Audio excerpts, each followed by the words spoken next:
All right, we're live. Um, okay. Um, let's see. I just did a live stream a second ago, and now I've just. You ever do something where like you feel like you're doing something too much, and then you get overwhelmed and can't think straight? Um, there's a good thing to that though, because I'm hoping I can look back at this first episode of this podcast that I'm starting, and just like laugh at myself and think like, oh man, he was ridiculous, because I imagine I'm going to make a lot of mistakes, and I think it's really good to be able to make mistakes and be okay with that. So, anyways, this podcast is a project I'm doing. Here, let me pull it up. Okay, share, home editor, share. There we go. Okay, so this podcast is a project I'm doing where I'm creating this website, and I'm basically the podcast is called If I Were King. So here, this website has had essentially nothing done to it. This is just how it starts off. And if I were king. Cool. Okay. So that's the first thing that's been done to it. So for this podcast, well, let me read this thing real quick. You know that some 18-year-old who shares your name died a month ago, probably going to affect your search. Yeah, yeah. Actually, when I'm when I'm logged into my other channel and I'm wanting to go to this channel, my Carson Hughes channel, and find something, that kid shows up. So yeah, I know, definitely aware of that. Okay, so this podcast is for me to share, but also create and learn ideas of how I feel like a society should run as far as laws go and government and stuff like that. And so this website's completely blank until, aside from now, me putting this title in here. And I'm going to watch videos like police interaction videos. And so, for example, if I watch a police interaction video and I see as I see situations take place, I'm going to decide, do I think that this should be legal? Should this be an option the officer can do? Did they do the right thing? Or should the citizen have this certain right? And anyways, I'll add that to this website. So it's starting from scratch. So any laws and stuff that are created just aren't here. So every single thing I'm going to have to go from scratch, which is great. And then what I'm going to do is I'm going to have guests on that will try to convince me that I'm wrong. So let's say I have circumcision. That's the thing I care about. I think it should be illegal to circumcise babies. And so if I type that up and then some guest wants to come on and debate me or challenge me and share some thoughts, they might convince me like, oh, okay, maybe I need to change my stance a little bit, and I'll adjust it.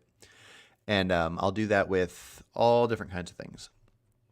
So I'm going to be watching like debates, and then if I get convinced during the debate to say like, oh, this is my stance on abortion, then somebody can like send me a link of something to check out that counters it, and I might listen and go, oh, that's a good point. Okay, I'm going to adjust it here. And yeah. And so there's going to be a lot of interesting things, but every update of the website will happen on this live podcast. So as I learn and change things, I will be updating it here. Aside from if I like take notes when I'm not doing this, but then I'll take those notes and add it live onto the website.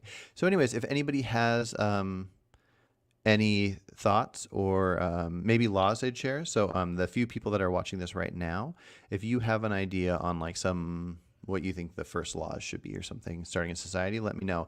I'm going to start watching a police interaction video. I'm probably going to do a couple of them here in a sec. But before I do that, I want to write down a couple laws just to have an initial idea here. So let me go to this website. And I'm kind of new to all this, so I'm not sure. Okay, so I know a couple of the things here. I'm going to make this bigger. I think the most important part of starting a society would be something like having a law against killing. So even though like freedoms are important, when there's no laws and everybody's just free for all, survival of the fittest, living in the wild, you have all the freedoms. You just might be harmed.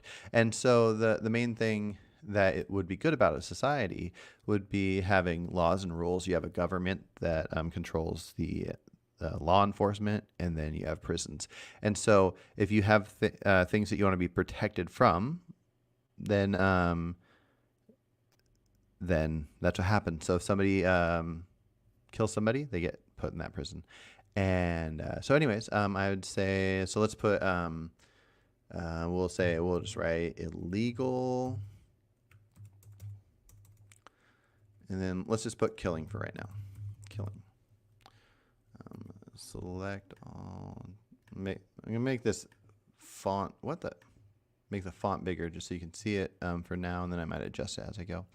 Okay, so what I'm going to do is I'm just going to try to make sure I'm thinking this stuff through, and then I'll adjust as I go. So so killing should be illegal, but the act of killing would just be actively making somebody not alive anymore. So if somebody were trying to kill you and you were to kill them back, I would say that kill them first, self-defense, I would say that's perfectly fine. So I can't have it just illegal to kill. So I could say aside from self-defense. Okay. Let's see. And then something pops into my head would be like abortion. Abortion's a pretty big topic. I'm kind of torn on the topic of it, and I'm willing to hear arguments for it. But let's say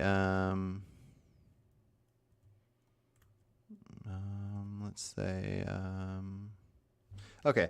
So because I could add abortion as well, but if we're viewing the killing as abortion, if we're viewing abortion as part of the killing, then I wouldn't need to add that separately. So I could put aside from self-defense,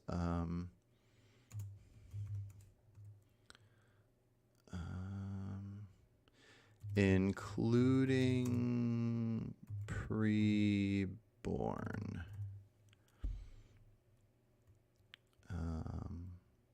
And yeah, so anyways, more details can be added as we go.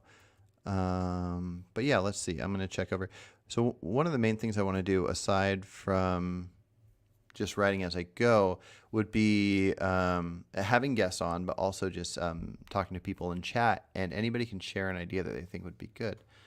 Let's see. Okay, somebody's just pointing out that they sent me music and wondering if I heard it. I will check my email. I'll check that out for sure. Okay, so let's see. I'm trying to think. Hurricane, killing, okay. Okay, so let me make a note here. I'm going to make notes. Property rights. So I'll just make notes as I go.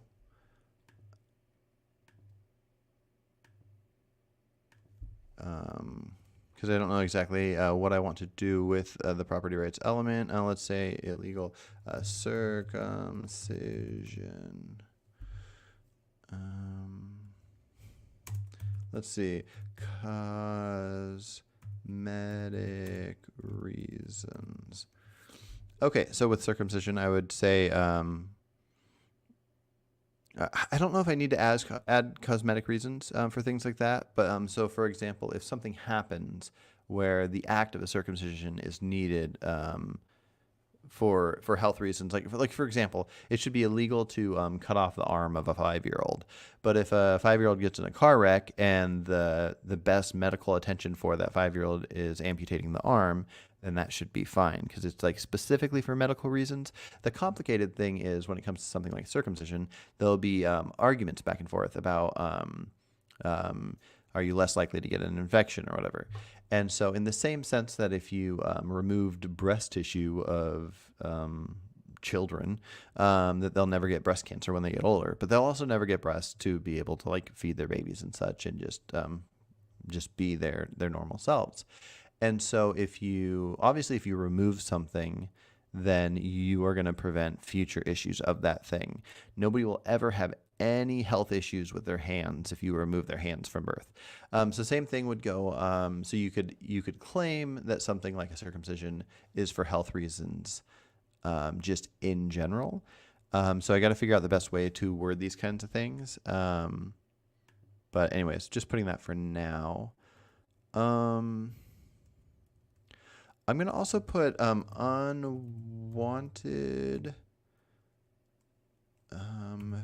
physical touch.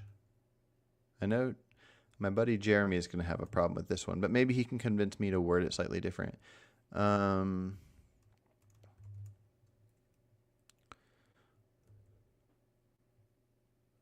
Okay, so unwanted physical touch. So I'd say if you go up to somebody, whether you're punching somebody or hugging somebody or whatever you're doing, if they don't want it and you're making it happen, that should not be acceptable, right?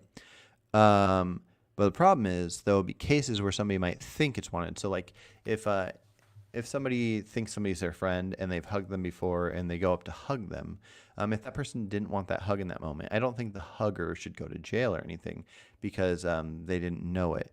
So I think what I need to specify here is that it's a known unwanted physical touch.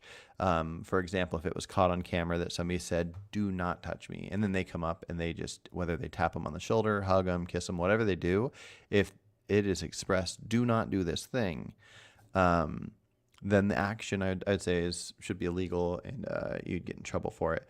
So let me just put known unwanted physical touch. I don't know how horrible of an idea this was for me to adjust and type this as I go. I like the idea of it being a thing where like I have others involved and everybody can like watch and see how I change it as I go.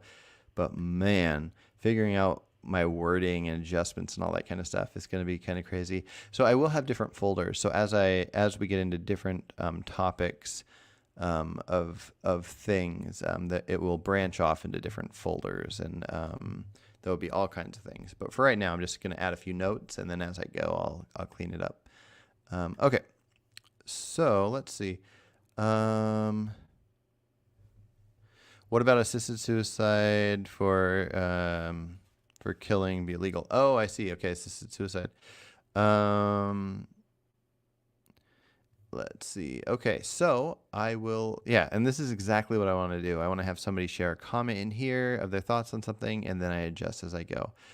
So I'm going to say killing aside from, and this is going to be a complicated, messy looking mess, and then I'll try to fix it up as I go. So killing aside from self-defense, including preborn. Then I'll also put aside from regulated. I'm just going to point over here. I can spell regulated and everything else so far in here. But I think due to phones and different things having autocorrect and whatnot, a lot of us are really bad at spelling. And I am not. I think I'm decent. But again, I don't mind this being live and me showing that like I'll spell things horribly and then I'll have to Google things to find out the spelling or to find out to reread a definition and things like that. And I think this is something we should all do more of. We should all be willing to make mistakes and be seen making mistakes. Also, I read a lot. I spend probably half my awake time reading, and I'm a decent reader. When I start to read out loud, it's so miserable. But I think hopefully I can look at this and then like years down the road when I'm on episode 1000, I can like compare and go, oh man, I became a way better reader of reading out loud. Because I do want to read all kinds of articles on here, go through different things. So anyways, aside from well-regulated assisted suicide. Okay, and then I'll adjust that as I go too. I'll probably break down the assisted suicide into like um, ages and regulations and that kind of thing, and reasonings for like what's acceptable and who will do it, and who will be involved, and that kind of thing. Okay. Uh, okay, King. I thought this was an anarcho something coming. Okay. Um, I know you are joking, but also I do want to point out it says King because I think the title works well. Just because it's the idea of me saying, if I were deciding everything, what would I decide? But I'm also I'm going to have like a whole episode or more than an episode where I'm going to go into the U.S. Constitution and basically edit it to be what like I would want it to be. And so to show that obviously I don't want a monarchy, even if I could be a king, I don't want to be a king. So the ideas within this would be ideas that I would want to convince everybody else of. And that's what I think we all need to be doing. We need to, whoever we are, wherever we live, the best way of change is conversation. So we all should be taking any of these ideas that we think should be how things should be, communicating with each other, trying to learn and truly be challenged. And these conversations will lead there to be bigger and better change. And so that's kind of how I view this. So when I write stuff like that, I think there should be this many senators, and this is how a president should work, and members of the House, and how the Supreme Court should work, and stuff like that. I'm picking it as if what I would want to convince others to think of, even though me picking it would make me officially out of office as king. so yeah. Anyways, any difference in punishment, law enforcement, priority, apprehension method based upon the harm from the type of unwanted contact? Any difference in punishment? Okay. I think he explains it a little further. Please don't tap me on the shoulder. Please don't fondle my junk. Yeah, same punishment. I see. Yeah. No, I'll adjust that right now as well. So known unwanted touch. I want to adjust it now, but I don't know exactly how to adjust it. But yeah, I think everything would have its different levels. Let's see. So in the same sense that if you were to knock somebody out and cut their arm off, versus if you go punch somebody in the face and then that's all you do. One of those, you're going to get a way bigger punishment. So yeah, I think the same thing. If somebody says, do not touch me, and then you're just trying to be an asshole and you just tap them on the shoulder because you don't want to hurt them, you don't want to be a bad person, but you're not too bothered by them saying, don't touch me, and then you touch them on the shoulder.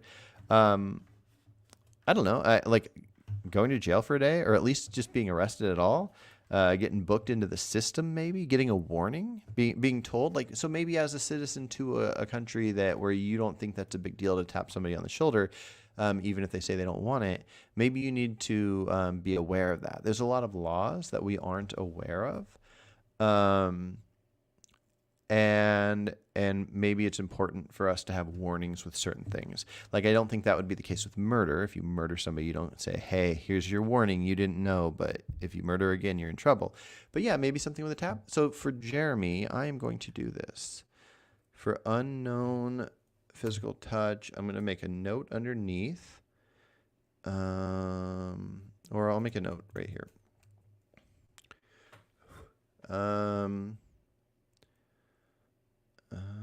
Let's see. Yeah, the tricky thing is, so I was going to put that if it's just non-harmful, because I'm referring to not emotions here, I'm just referring to the physicality of it. Non-harmful touch would be a warning. The problem is that would still include the other example he gave, where if you're touching somebody in inappropriate places. And the problem is this is all culturally based, because like in our culture, like if somebody touched like a man's chest or whatever, or their shoulder, it would be somewhat similar. Where if somebody touched like a woman's shoulder or the chest, it would be a good bit different. And so anything that we could declare that in our society this is known as like a sexual act or whatever, would be viewed as like a bigger issue, I think. And I think it should. Because there's a difference between tapping somebody on the shoulder and just actively sexually assaulting somebody.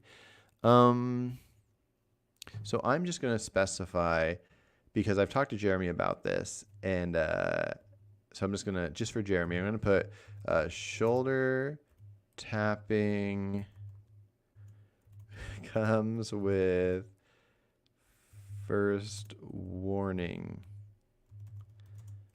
After that, let's see. Second offense,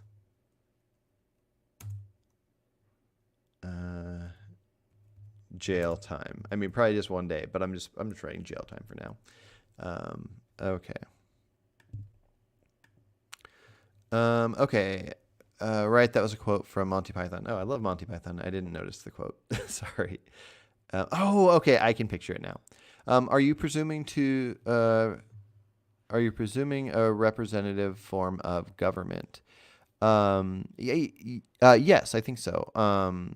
I mean, I feel pretty good about the U.S. Constitution. There are some changes I would make, but not many that I know of. I like the idea of discussing with somebody, like for example, if your country has states and you want to view these states as being in control of things, almost like little countries, like the U.S. is, then when you have this idea that every state has 2 senators, I like the idea of having conversations with people that probably know more than I do about like what would change if every state had 1 senator, or if every state had 3. Like, is 2 better than 1? Is 2 better than 3? And like coming up with ideas for how things change over time. At the time of having 2 senators being initially put in, there's 13 states. Now there's 50 states.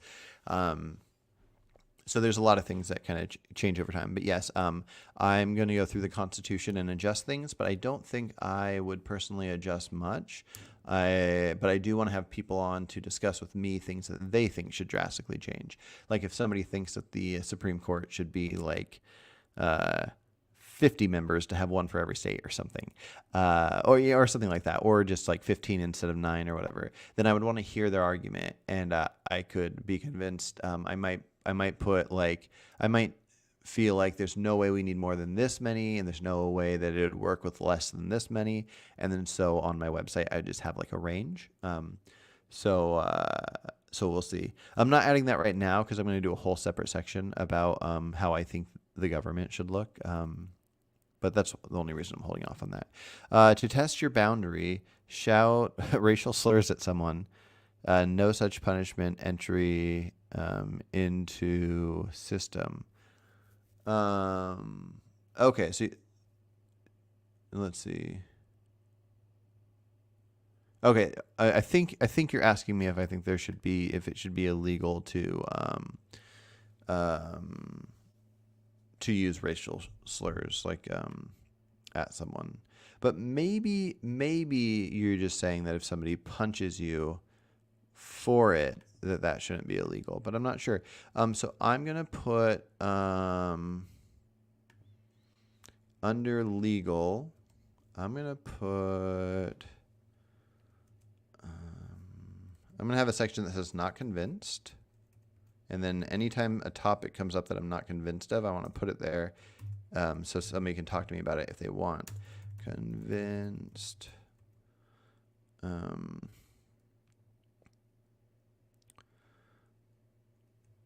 Racial slurs should be illegal.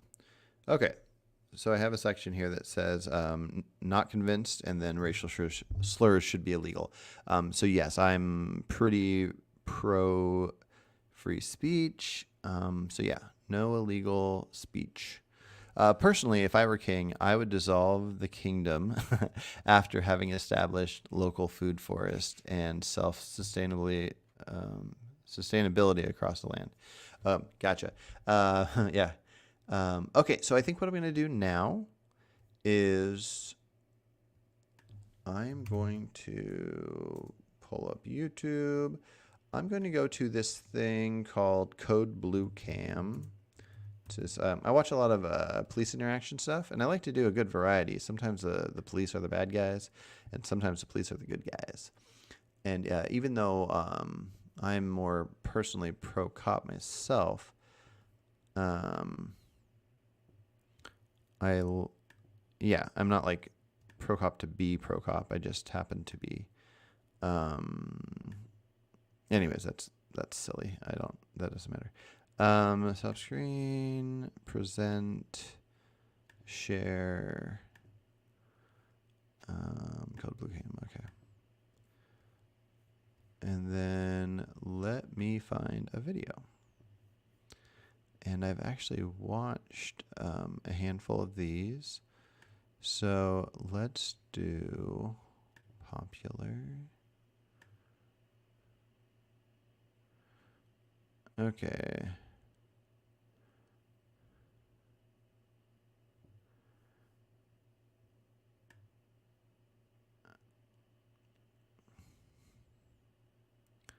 Okay, let's just watch this. And Doug. Hello, Ghostbusters. It's Doug. Okay. On July 13th, 2022, Let me an know if you guys officer can was hear this conducting well. traffic enforcement when they observed a speeding vehicle in Glendale, Wisconsin. The vehicle was allegedly traveling 50 miles per hour in a posted 30-mile-per-hour zone. As the officer activated their emergency lights and increased their speed to catch up, it appeared the vehicle was not going to stop.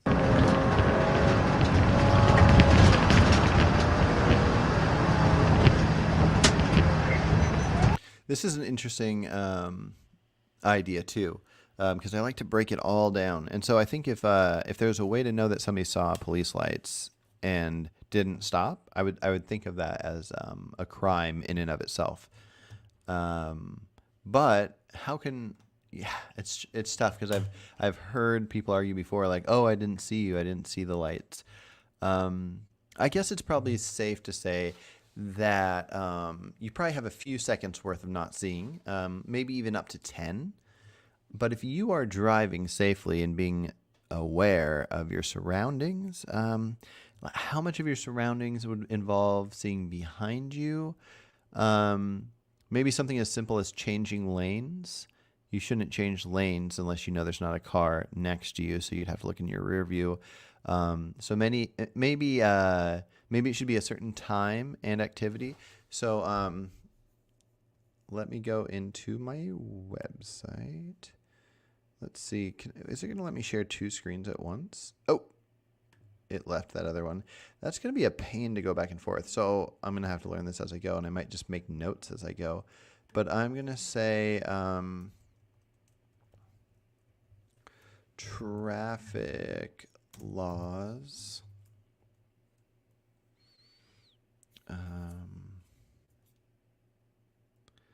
I'm going to say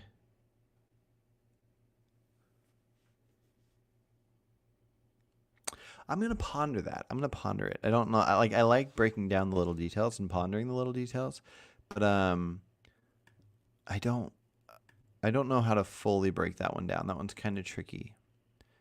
I don't think it's insanely tricky, but I think it's a little tricky. Okay, and I don't want to have to keep going back and forth on this, so I might just make the changes after I come up with a few. So we'll see. Another officer ahead was advised of the pursuit and successfully deployed stop sticks on the vehicle. What has she got? It's running. It's running. It's running.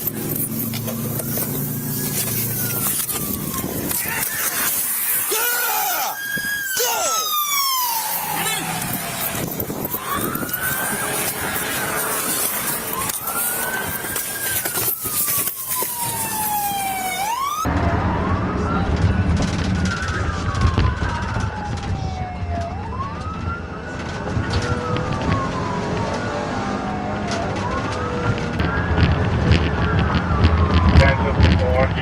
Yeah, another interesting element of a legal thing to think of would be something like this, running away from the police like at a wild speed. Like if you are just driving 100 miles an hour in a 65 zone, then obviously this should be illegal for the reasons it should be illegal.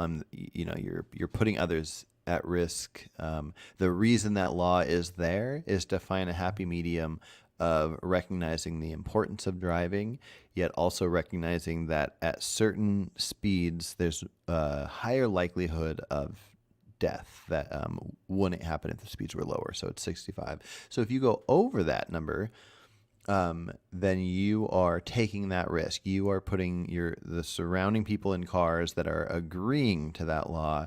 You are it's not attempted murder exactly, but it's something like that, or attempted possible, you name it, add it up. If you're doing that without a police chasing you or a police chasing you, I wonder if there should be a difference in thought there. Because if you're going 100 miles an hour and 65, you're going to get a ticket. Back in my day, when I was a lot younger and I got speeding tickets, something like that would be like $50. That was like early 2000s. Now, it'd probably be a couple $100, but it's not like jail time. So it is kind of interesting. I wonder if the amount of time would matter, because usually when you get pulled over, you sped, they caught you, they pull you over, they give you the ticket. If there's some magical security camera that was just capturing how long you were speeding instead of a cop pulling you over immediately, I wonder if like an hour's worth of speeding should cause like more of a ticket, or in this case, running from the police. I wonder if the amount of time of being willing to risk others should affect it. So your speed could affect it. The faster you're going, the more harm you're putting towards others. And the amount of time you're doing it should affect it. I don't think the actual harm that's witnessed, the potential harm that's witnessed, should affect it. All these cars are here, so we can add up the numbers. Let's say there's potentially like 20 people at harm in this one area. If there were no cars here, I would still think that the activity is pretty much equally wrong, but maybe it's not. Maybe if you're running from the police and you see no other cars around you, you feel like, okay, I'm going to run from the police. But if you saw a bunch of cars around you, you might think like, I'm a good person. I don't want to harm other people, so I'm not going to put other people at risk. But running from the police, you're putting the police at risk. So anyways, a lot to think about. I'll keep pondering it while it's going. The vehicle eventually lost one of its driver's side tires and became disabled, resulting in 4 suspects fleeing on foot across the interstate.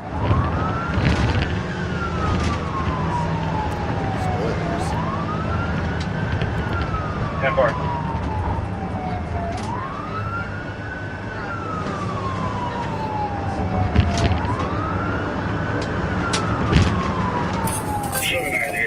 Crossing the Beer Line Bridge, lots of debris coming from that car, and it looks like they're pulling over. They're pulling.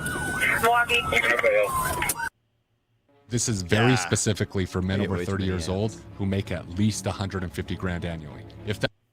Stop! Stop! They're bailing off the freeway. They're bailing off the freeway. All occupants are running. Stop! Stop! They're jumping the freeway. They're gonna go on to buy the Holiday Inn. Okay, so here's another. Jeremy's got an LOL there. It's the LOL. No, anyways. Here's another element. I would say that it should be illegal to run away from cops, to ignore their demands. Often resisting arrest is referred to. I don't know if it's usually referred to here, but here, let me make some notes. I'm going to make some notes because I'm going to add them. Actually, I'm just going to hit play and I'll make notes as I go. But that's going to be one of them.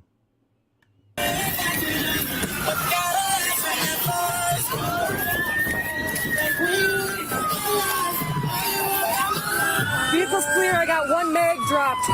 4 occupants, all male black. As the suspects fled, several items fell from the vehicle, including a loaded firearm and several bills of money scattered across the traffic lanes. To be all teenagers, they all went eastbound off the freeway. They hopped off the freeway.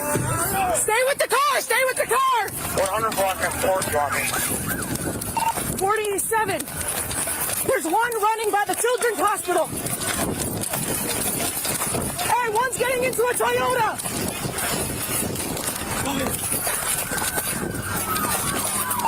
gonna flee in a Toyota south on Fort.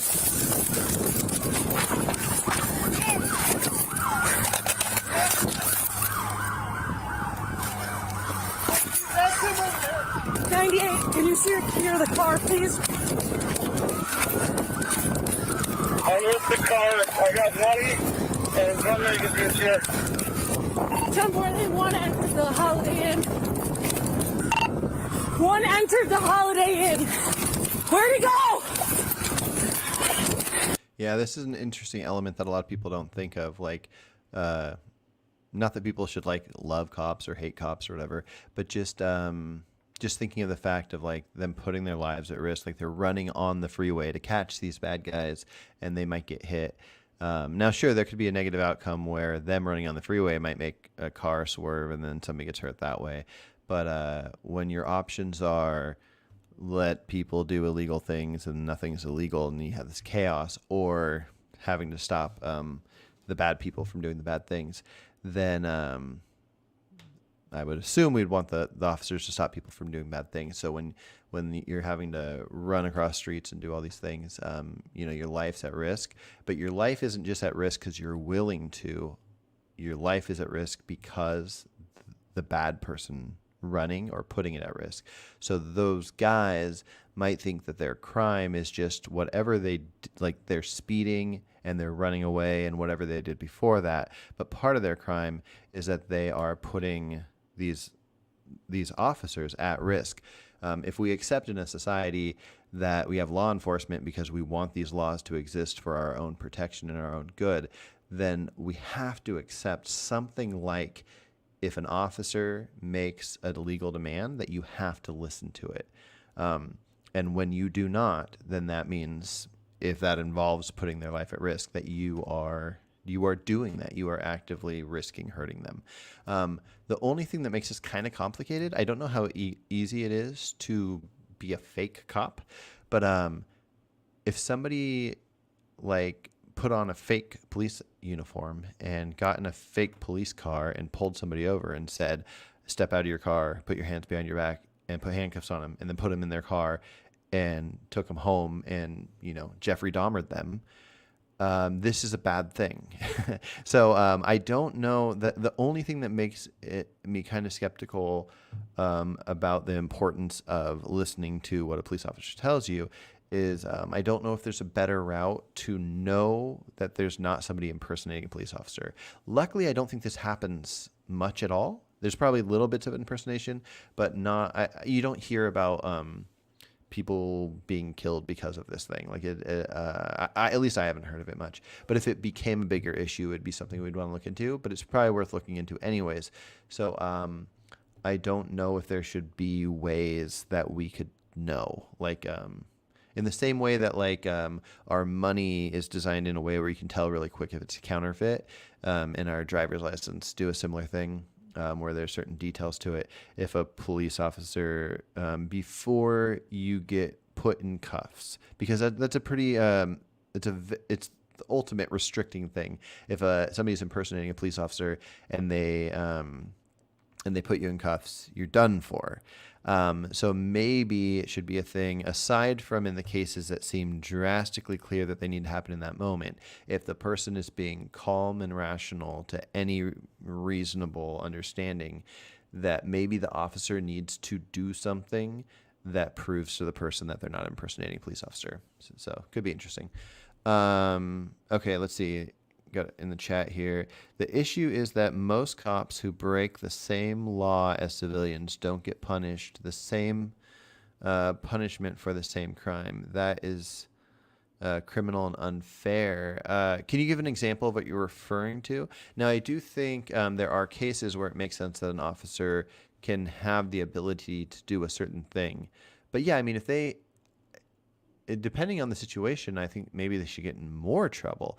Being a police officer, if that's making you able to like harass somebody more because you're an officer, then you'd get in more trouble for that reason.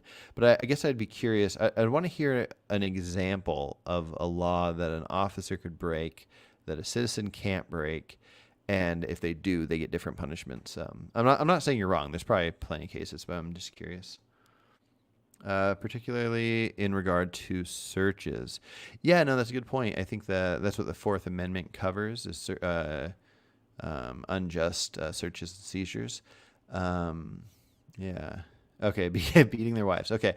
Okay, so Jeremy is saying that if a non-officer beats their wife, they will likely get in more trouble than if an officer beats their wife. I know there is a I don't know if there was some study done, if it was just people admitting things for whatever reason, but I have heard something strange about police officers being known for beating their wives.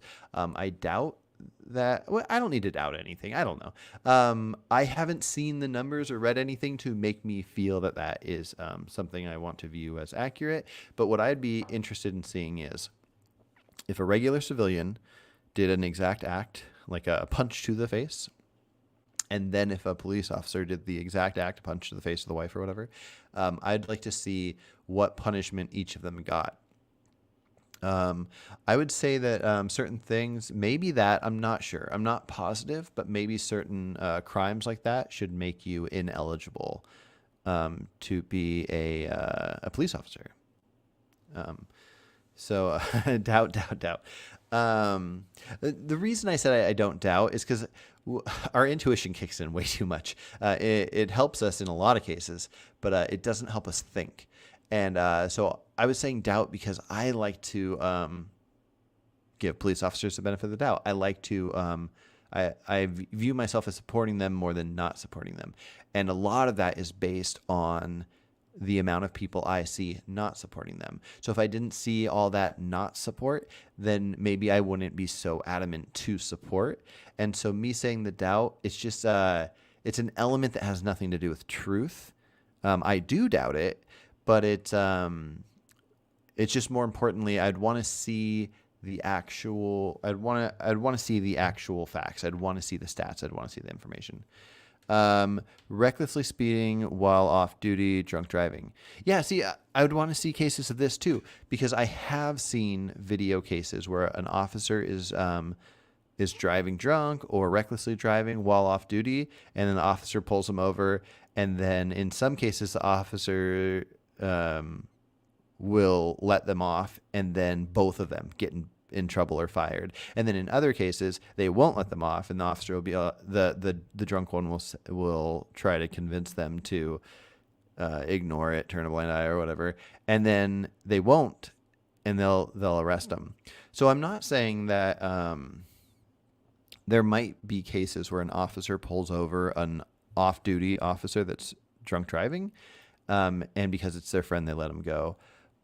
But we'd have to have that information. There'd have to be a way to track it down. And luckily we have body cams. I think that's one of the most important things that has ever been invented, is having these body cams for police officers. Cameras in general are great. So anyways, possession of drugs, stealing evidence, assault, manslaughter, to name a few, the most common. Interesting. Okay. So you're saying that if police were investigating another police officer and they found them in possession of drugs, like let's say they had cocaine in their house or something, and they were getting in trouble for this, that officers in general are more likely to get like less jail time because of it? I just want to make sure I understand if that's what you're saying. Stealing evidence. Same thing. So if an officer went into an evidence room, stole evidence, and they got caught, they would get in less trouble than if a non-officer broke in and stole it and got caught. Yeah, I mean, I'll read anything. You just send me an article. Yeah. So my email is Carson Hughes, the name you can read right there, and then an 8 and a 5, 85 at gmail.com. Send me any articles. I'll read them. I'll read them on the channel. You can even send it now. In fact, I'll pull up one right now. Let's see.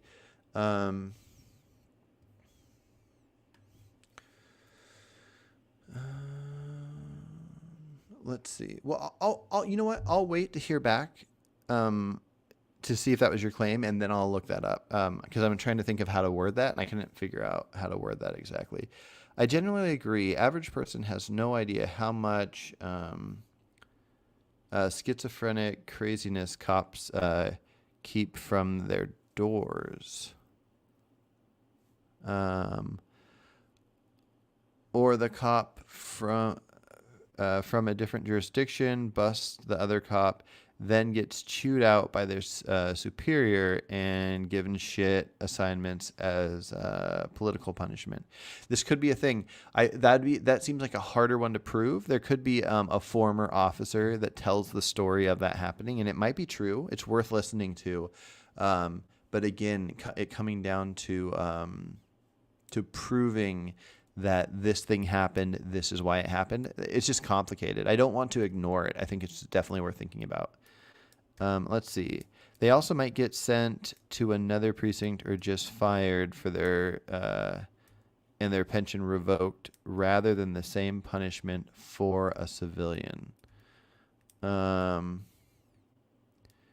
Gotcha. Yeah. No, if a civilian has, but is there a way to see this? Are there cases of this that can be seen? Because it's really tricky, because usually when you see the case, it's because it's the other way around. Like if you see the video footage of an officer doing something bad, you're seeing the footage because somebody used that footage to get them in trouble. So I know this is a harder thing to prove, but I just don't like.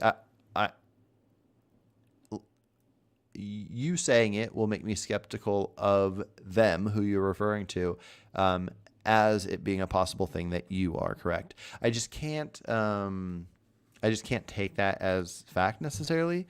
And so I just want to see some evidence on it. I'd want to read a little more about it. But yeah. Okay, I'm going to hit play on this. Stop! Stop! I got 1 male black, white t-shirt, black pants, running towards the river line behind Holiday Inn. 768 lost sight, but he's still running south behind the Holiday Inn. Hey, also have to be advised, there was a magazine dropped from the car, so these guys might be on. I was just pondering the fleeing and resisting thing. I'm curious, what would you guys think in a case where somebody could rightfully claim that they didn't know the commands? The first thought that popped in my head is somebody that was deaf, that was scared of what's going on. They don't know what they're being told, but they run. And if the fleeing and resisting is based on hearing commands and not listening to them, would it be different for somebody that's deaf or somebody that's legally here that does not speak English or something? I don't think so. I think similar to needing to obey an officer's demand, if you can't understand the officer due to not being able to hear or not speaking the language, that it's important to be able to recognize who they are and that you need to stop. But it's just something worth thinking about. Like, so if somebody was visiting from France or something and they're here legally and everything's fine, but they don't speak English, and then an officer was saying something to them and they felt scared of the officer and ran, it's just kind of interesting to think about. Jeremy pointed out that we watched a video on a guy that could not speak English, and he was speaking Spanish, and he had a machete, and he did not listen to the cops. No. And I think that there should be rules as far as what the officers' jobs are, and they should have levels of patience they would need and time to figure things out. If there's not a direct threat of some kind, then taking time to try to find a translator or something like that, I think is important to try. It won't always work. Same thing with I believe, and I don't know exactly how I feel about this, but it seems right that searches are usually gendered when it searches on the body. So if somebody's getting arrested and they pat them down to see if they have any weapons or whatever, then if there's a female officer there or nearby, then they'll pat down the females, and then the males will pat down the males. But then sometimes they're not there, so sometimes they still have to pat them down because I believe they don't like to risk a weapon going in with them in the back seat. I don't know if there's any other concerns for the patting down, but they were looking to check off the official boxes before legally snuffing him out. Again, like that kind of thing can be an assumption. That's totally fine to have. But I like when figuring out like what the law should be, what the regulation should be. It's almost impossible to factor in that kind of thing. I mean, people can have their different biases. People can be sexist or racist or whatever. People can, somebody could be a psychopath serial killer that wants to get away with it. So they just become an officer so they can figure out the legal ways to kill people or whatever, which is why you have to have the law and the rules of officers be well regulated. But within those rules, like if somebody pulls a knife on an officer and starts chasing him down, and then that officer shoots them and kills them, that's reasonable to do. Now, if that officer happens to be a psychopath that enjoys killing somebody, so they're happy that person came at them with a knife,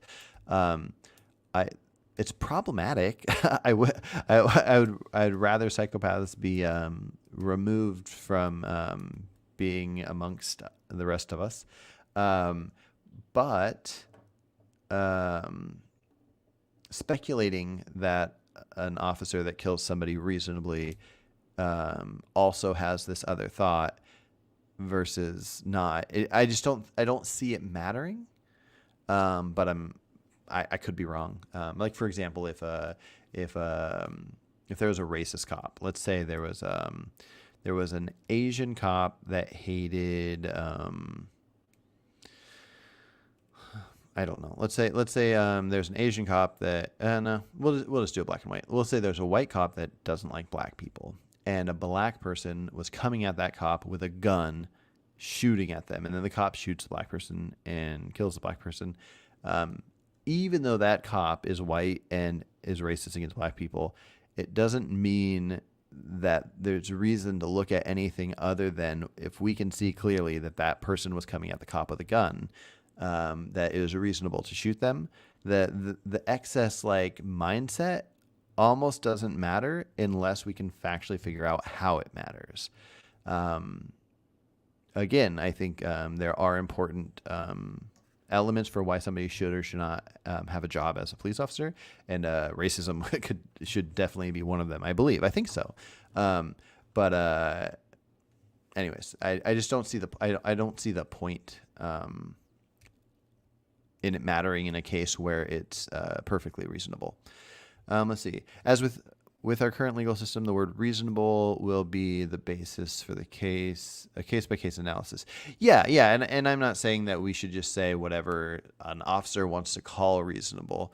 I think that's why we would have things pinpointed down, like what you can or cannot do. Like, so for example, an officer can't just pick up a 5-year-old and throw him over a bridge because they want to claim that if they didn't do it, the sun god would smite them.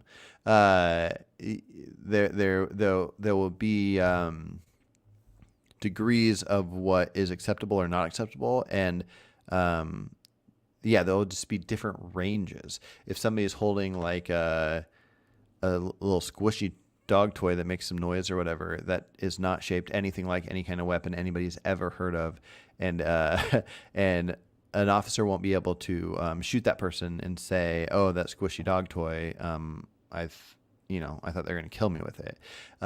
So that's why the range will have to make some sense. If somebody had like a piece of like wheatgrass or sort of like hay in their mouth, like how, I don't know, people do that.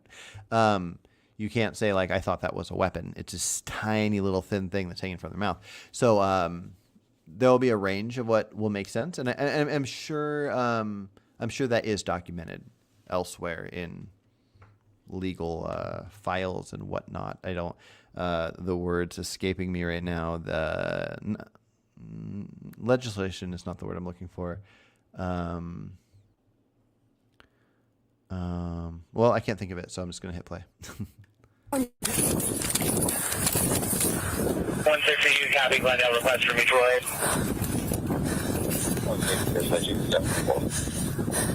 'Police! 724 is in the area, 4600 port. Police, come out with your hands up! Eventually, the four suspects, a 19-year-old man, an 18-year-old man, and two 17-year-old boys were all located and arrested.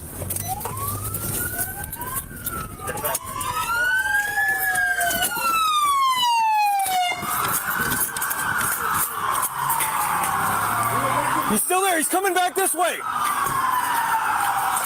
Show me your hands! Put your fucking hands up right now! Walk towards me!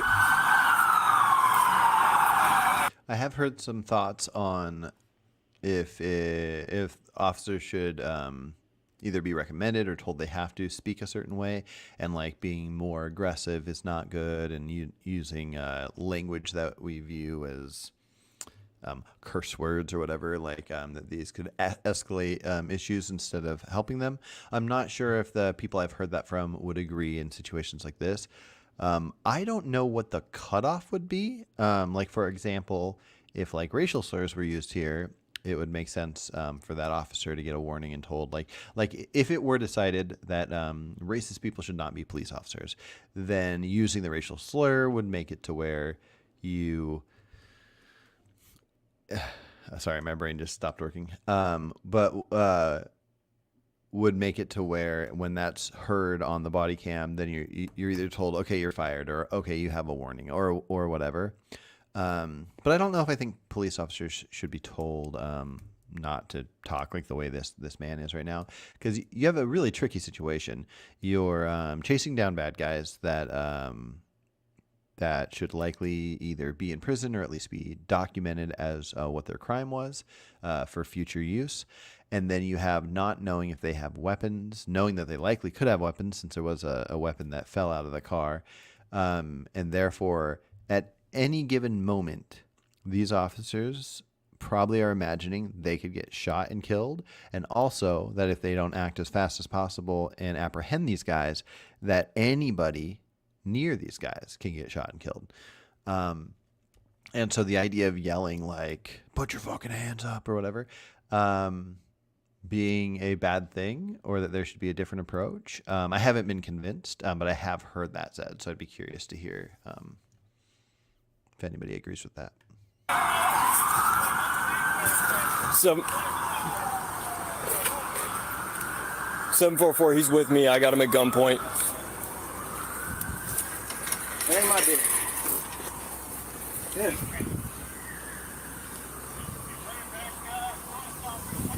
That's why I don't like motherfuckers taking me. Here, come on. You'll grab my jacket from me. Damn, bro. All right, turn around. Put your hands behind your back. Okay, don't do me like that, man. Come on. We're just the one.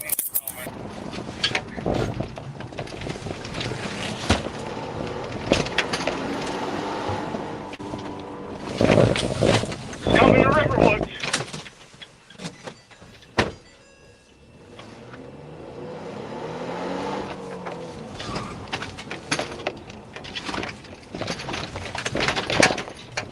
Crossing over Riverwood. 710 Riverwood. These are amazing. Oh, wow. That's good. Wow, these are good. It's delicious. What if I told you that you... Hospital, white shirt, black pants. Okay, so here's another thing to think about. So the officer's focus is getting this person. They're not going to worry about grass right now. And so I think if I saw that correctly, they drove through the grass. And if they didn't, let's imagine they did. I think whatever happens to get the person to where they're supposed to be, to get the bad person arrested, falls on that person. So if this cop's driving through the grass and it's destroying this grass, and this grass needs to be fixed up, I don't think it should fall on the taxpayers. And so anyways, yeah, I'm just going to make a note of that, because I think any property damage happening while resisting arrest should fall on the perpetrator. Yeah. Get on the fucking ground, man!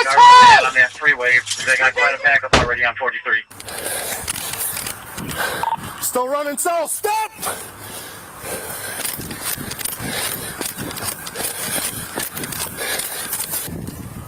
We have black male, white shirt, Adidas pants.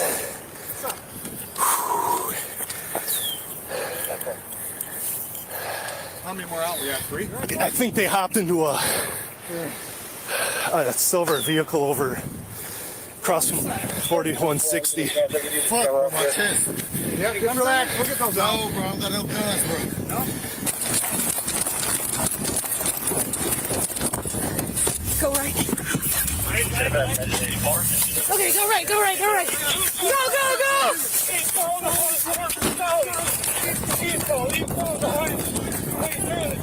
Stop! Stop!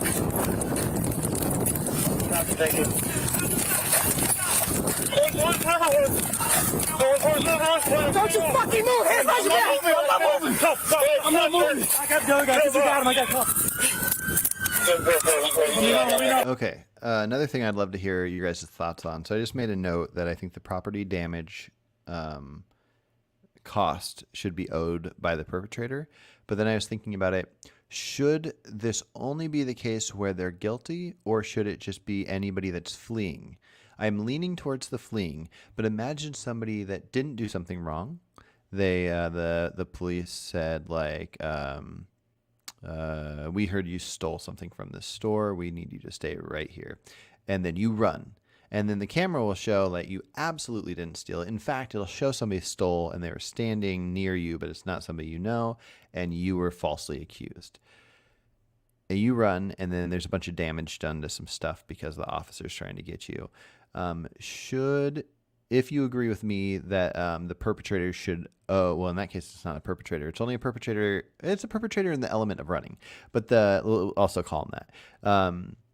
If you believe that perpetrators should be responsible for the property damage caused during the takedown, the arrest, the attempted and eventually succeeded arrest,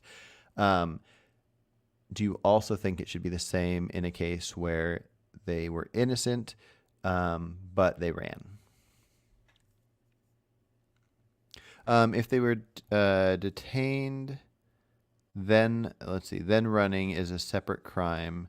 You're still guilty of in current system. Yes, I believe that's correct. And so, yeah, I'm curious, though, do you agree with that? Do you think I agree with that? I think that should be the case, because I think we need to be, I think a good society would only work well if all the citizens viewed an officer's demand as something they need to listen to, or they accept that they are committing a crime if they do not. Just stay tight. You good? Don't move, man. Don't move. He's running back now. Off to the parking lot behind here. You good? Yeah. That's interesting, though. Okay, man, roll over. Roll over on your side, bud. No, Yes. I can't breathe. Okay, roll over on your side. I'll get you up so you can breathe.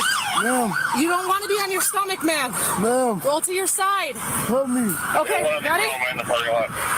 Roll to your side, man. Get up on your butt so you can breathe, okay? Up on your butt. We got another one in custody. Can you stand up? High waste management on court. You have anything on you that's gonna stick me, poke me, prick me? That's one. Any weapons? Where's the third? Ready? 1, 2, 3. I'm gonna pull your pants up. Okay, this is sort of a joke, but I feel like pointing it out anyways. When people will tell people that person's wearing baggy pants, they should pull their pants up. If we assume that more so than not, a higher percentage of criminals would have baggy pants, then if they are convinced by society that they should pull their pants up, then they are going to be able to run better, because this person clearly couldn't run that well with his pants sagging so far. So maybe we shouldn't try to convince people to, because if he had better pants, he might have been able to run further and get away, and therefore we don't have him off the streets like we want. or more harm could have happened because more running would lead to more option for harm. But I'm kind of just joking, just in a very strange way. Let's see. Yeah, harm caused by the flight should be liable to the fleer, I reckon. Yes, agreed. Yes, cool. Many officers like to give unlawful commands and try to violate rights. A lot of them struggle to even know the entirety of the law. That's a good point. Okay, so I'm going to make a note here based on what you just said that I'm going to add to my website of laws. Officers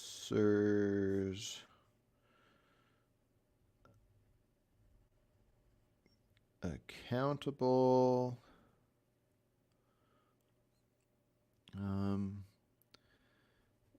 illegal commands. Okay, so here's my thoughts on that. Is if you get told that you need to listen to an officer, like that you're being arrested, you need to stop running or whatever, I think it's important that you listen and then fight it later in court.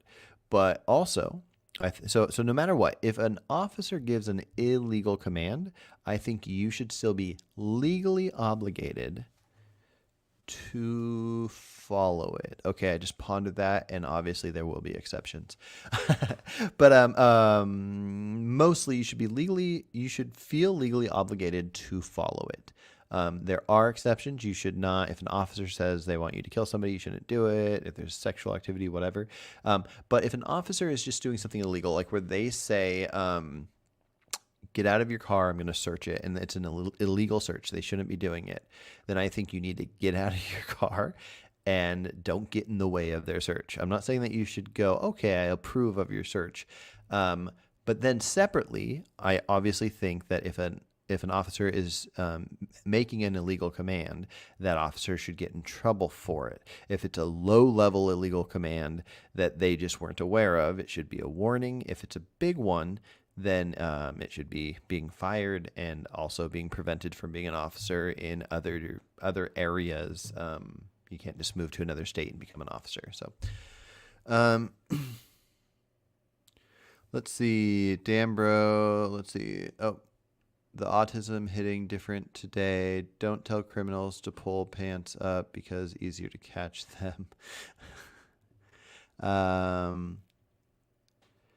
Police officers are not required to have full knowledge of the law. Interesting. Well, I am curious to know what you mean by that. Like in a sense, they're not required. Like, should they be required? In the same sense that us individuals might not know a certain element of the law, and then we could get in trouble for it. I would say that there's some things that should be warnings and some things not. But do you think it should be different for officers?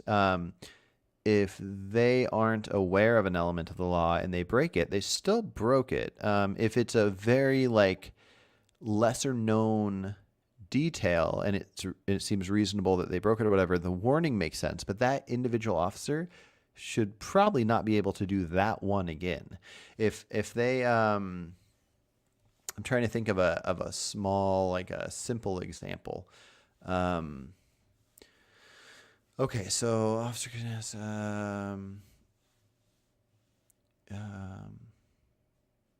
yeah, I can't think of an example right now, but yeah, if an officer makes a command and it's illegal, but it's not like a huge deal, like nobody's harmed from it, it's more of a search and seizure type issue, then I could imagine them being told, like, you're not fired, you're not even demoted, but that's wrong, that's illegal, you can't do that, you didn't know it, and here's your warning. They do it again, you're fired, I would think. Okay.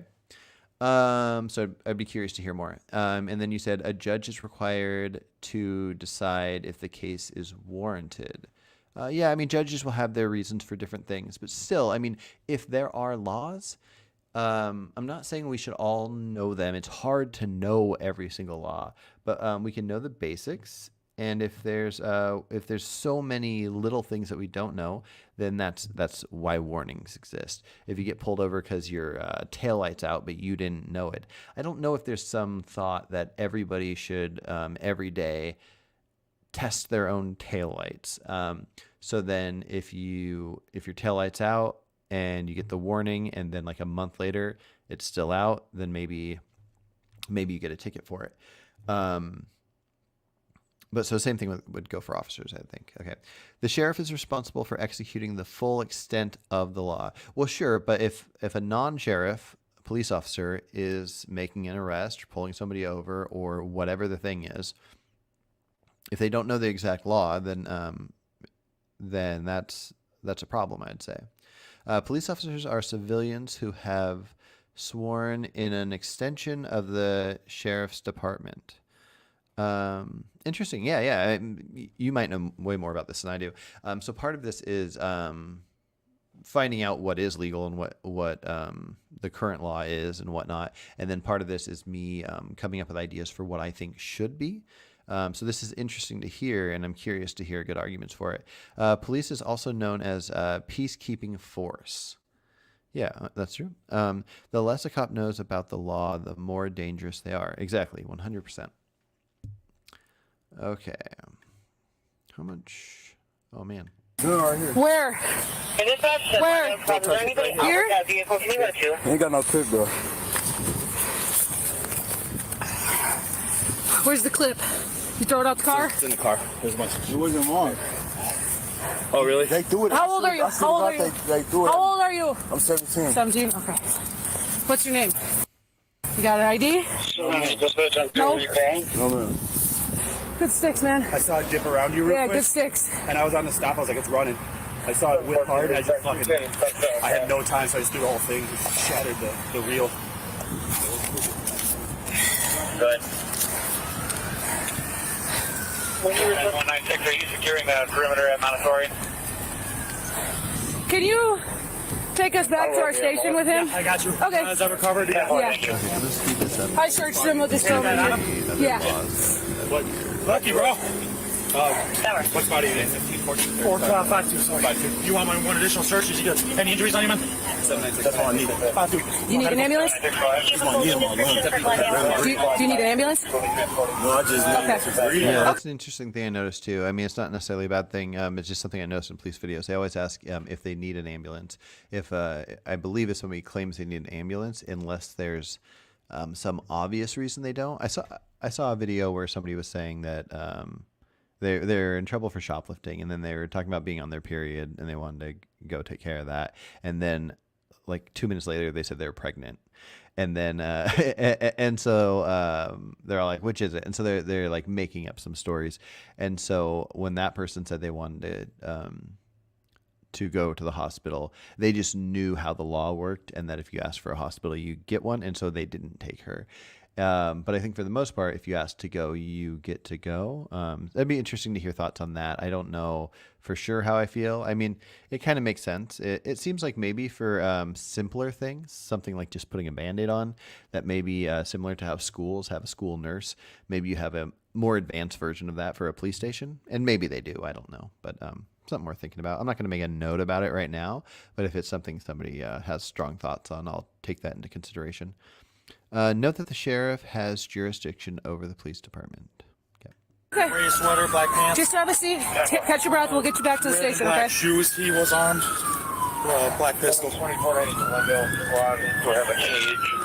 You call for Med. You want me to get medical here? I'll call Med. What do you want Med? He hurts? Can you wait till we get to the police department? Firefighters can meet you over there. Or you want it now? asthma. You got asthma? 4. There was 4 that ran, and we have 3 in custody. There's 3 over here and 1 on Green Bay. Yes. There's this one, the one that they got, the guy in the white shirt, and I don't know where the last one was. Over here.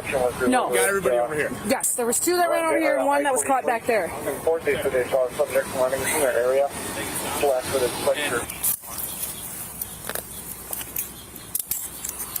Out.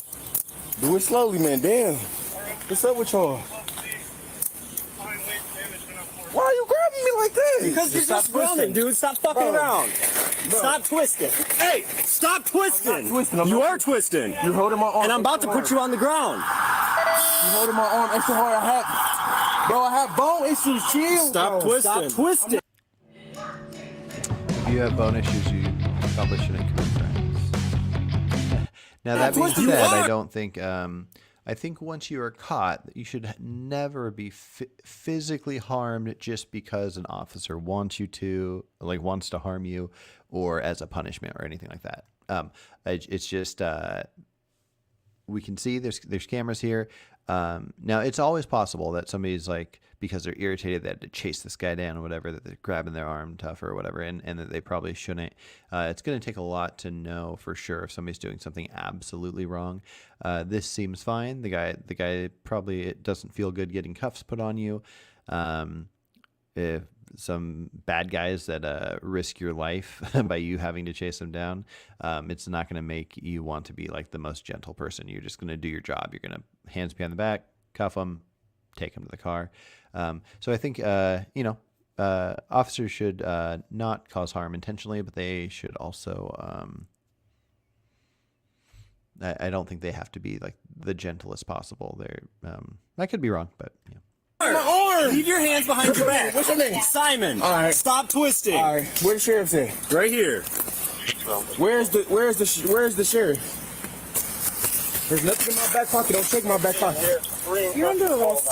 I don't give no fuck. So we're checking all your pockets. 10-4-3 in custody. We're the last two at Waste Management. I got whole bone issues, bro. Okay, that's fine. Okay, then stop grabbing my. Hey, then stop twisting. Stop around. moving away. It seemed like that when you were running. You seemed to run just fine. Damn, bro. That's an interesting thing too. I don't have a strong feeling on it, but in the same sense that like whatever's at his house, they're not gonna. Well, maybe because of this, they'll be able to get a warrant for the house. But I was just thinking of like searches and property and whatnot. It makes sense to have the search to where they don't want to have you in the cop car with weapons. But let's say that right now the police station was closer than the car was, so you could just walk them over to the police station. I wonder, this doesn't seem like it would likely work or make any sense or anything, but I'm just trying to think of options of how much freedom one has when it comes to seizures and searches. Like if they were gonna have them wear like prison clothes or something, would it make sense that he could say, don't search me, I want to put my clothes in this box for when I get out of jail to have, and I'll put on the pants or whatever, without his pockets being searched? I think it's perfectly fine to search them, but I just want to make sure that my thoughts aren't going off of emotion, like he did a bad thing so he can be searched. It's like the question is the search necessary? Is it reasonable? And maybe it is, but there might be able to be a hypothetical vacuum where we can figure out that maybe it's not. That guy just left. By the way, look at the pathetic female forearm against the male arm. What? Oh, bro, y'all finna break my wrist. Could y'all please? In a push on the south side of Waste Management.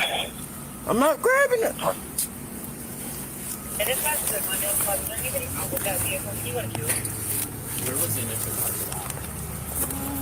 Okay, you ordered chicken? It was on I-43. There is. Why'd you grab my shirt? Oh, police is be irritating, bro. That's his hoodie there. Yeah. Ouch. Just walk. Dude, just fucking walk. Cause she broke. What you call me? What you call me? I got something for you. I definitely got something for you. Can I get my jacket? We'll grab it for you. I need my jacket now. Put your feet in. You're not I need my jacket. You're not getting in the back of the car. Put your feet in. So this is. So what type of shit is this supposed to be? Can I just get my back? Can I just get my? Do any of you guys think that that people being arrested deserve rights of temperature? If it's cold and they're demanding a jacket, I'd say no. As long as there's not a severe health concern. Like obviously, if it's like below freezing and the police officer, instead of having a car, has a wagon, and you're out in the wagon that's not covered, and you're being dragged through northern Canada in a freezing blizzard, then maybe it wouldn't be ethical. But in this case, like sometimes the officer will say, we need you to sit in the car, I'll turn the AC on or whatever. I'd say anything outside of a reasonable, medically likely concern of health, that it's not necessary. But be interesting to hear. Once you are under arrest, it's all probable cause. They can search your person and property. Yeah, no, they can, and they probably should be able to. That's a good point, because it could be in connection with any of the things happening. So in this case, I don't know. They were speeding, and then they were fleeing, and then they got out of their car, fled further. In some cases, like if there's a robbery, it makes sense that you're seeing if anything they stole like would be in their pockets or whatever. But in a case where anything that could be on your person wouldn't have any connection to the crime, I was just trying to figure out if there's a way to work around there being a reason or not to search. And because if you look for the reasons to search, for one, you don't want to let them take a weapon into the prison cell, especially if they're in there with another person. But you don't usually let them take anything. Like, so if somebody had a picture in their pocket, would there be a specific reason to not take that picture in if they were going in?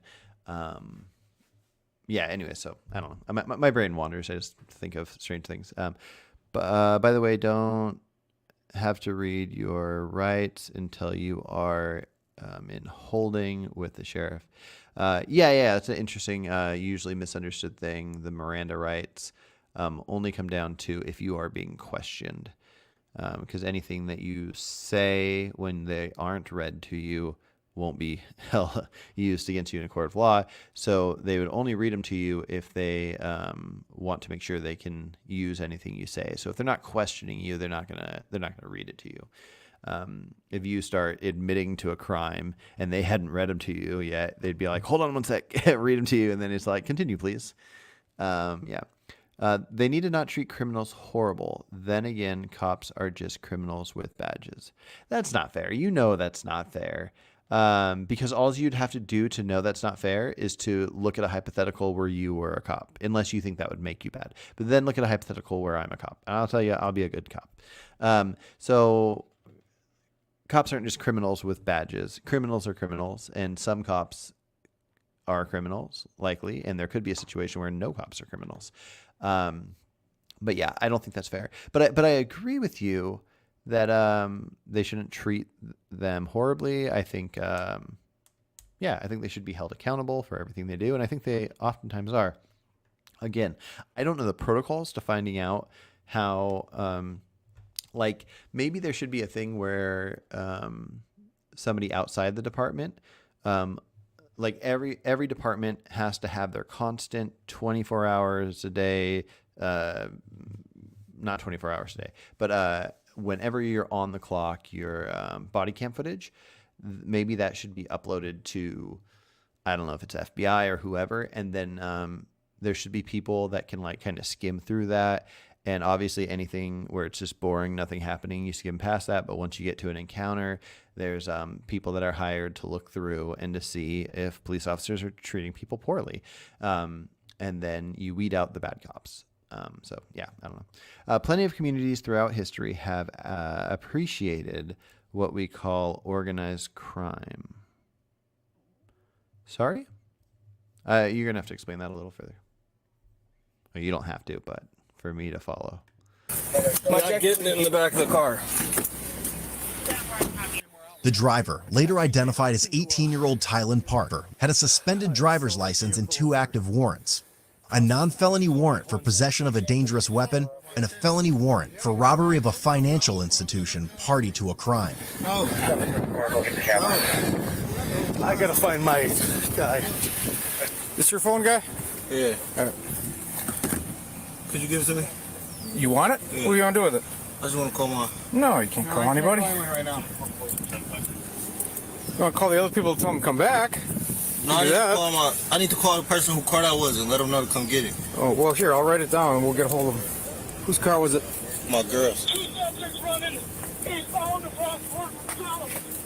Cross what? Okay, so I would say in this situation, okay, so it's complicated. My first thought is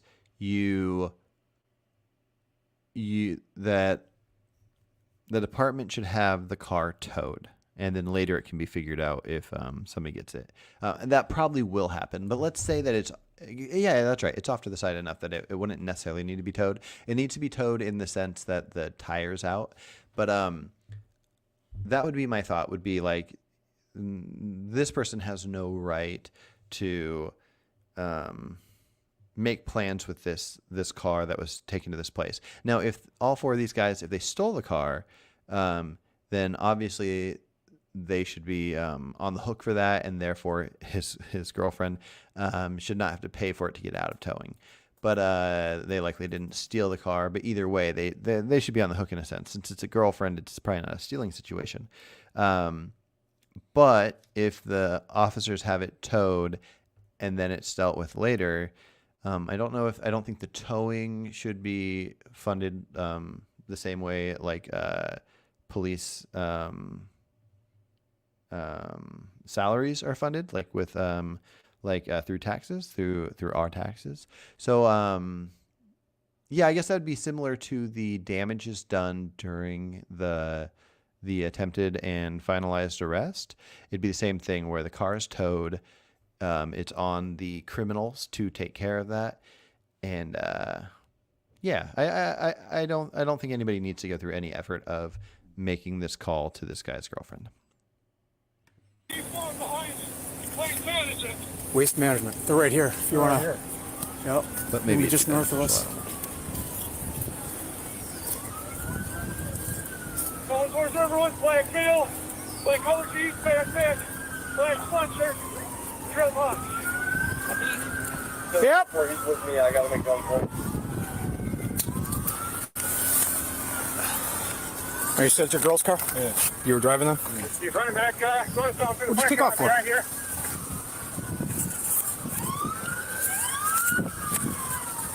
What's your girl's name? What day you buy your presents? All right, we got another one in custody. Yeah. So you were driving her car? Yeah. What is it? What do you want me to tell her? Just try to come get her car. What are you running for? You got warrants or what? Yeah. How old are you? 18. What's your last name? One of the subjects Parker? threw his What's your first? Tyland. T-Y-L-A-N-D. T-Y-L-A-N-D? Yeah. Girlfriend to let her know to come get her car. What do you want it for, though? You said you got warrants or something? Yeah. For what? For what? Robbery of an institution. Bank? When is that? Like September. How'd they ID you? Stand for a copy. I just want to make sure they can get on to the frame. I don't even know. Okay. I've never been in court for it. Oh, so you know you got warrants for it, though? Okay. Is that Milwaukee or what? Right. Appreciate you being straight, man. Roll this window down so you get some air, all right? Thank you. You're not injured or nothing, you're all right? I think my foot busted at the bottom. What'd you do that? How'd you do that? When I jumped the bridge. Oh, how far down was it? Probably like 10 feet. 10 feet? 796. Once we get a squad here, we'll take a look at it, all right? Deputy Blanchard, squad 5-2. Otherwise, you're okay, though? This back to our station. How long do it take for me to give you like a bill? How long do it take for me to get a bar when I get there? It depends on the charges. You never had an initial appearance, so they will. I'm just trying to listen. They will set bond for you at your first appearance. I-43. So they gonna what? They'll set bond for you at your initial appearance. So if you haven't had an initial appearance yet, All right, somebody in chat said cops spend most time doing nothing important. They can have the decency to allow people to make calls like this. Public opinion about cops is not in their favor. Yeah, I don't have many thoughts on public opinion about cops. It's really hard to know why the public feels how they feel about a lot of things, and like especially with something like the internet, the loudest people are going to be a very small minority. And so that just is what it is.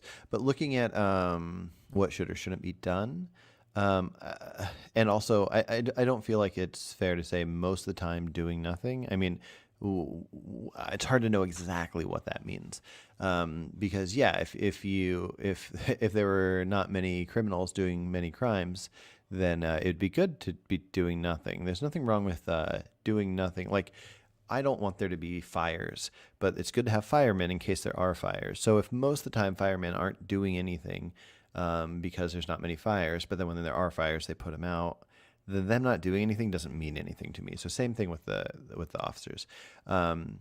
But in case people view that as a negative thing, that they're doing nothing, just think about cases like this. Like, I mean, they're trying to pull over these guys that are speeding. The guys hop out and they're running. They're having to chase these guys down. I mean, they're doing these different actions that are making the rest of us safer. and then this is happening. Same thing if you watch like murder cases and stuff.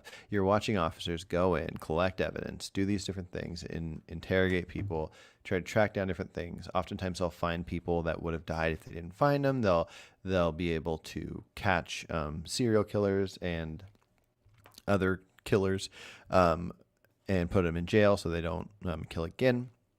Like, I'm not saying it's perfect. If we were to break it down and find all the bad things that law enforcement do versus all the good things, maybe it's better or worse in the 90s than now, or in the 80s or the 2000s or now or whatever. You're going to have different times of different ratios of things happening. But to just view it as this entire group of people equals bad, I just don't think is good. Like if you were being attacked by somebody, or somebody you knew and cared about was being attacked by somebody, you call the police, hopefully they show up, and hopefully they can do something about it.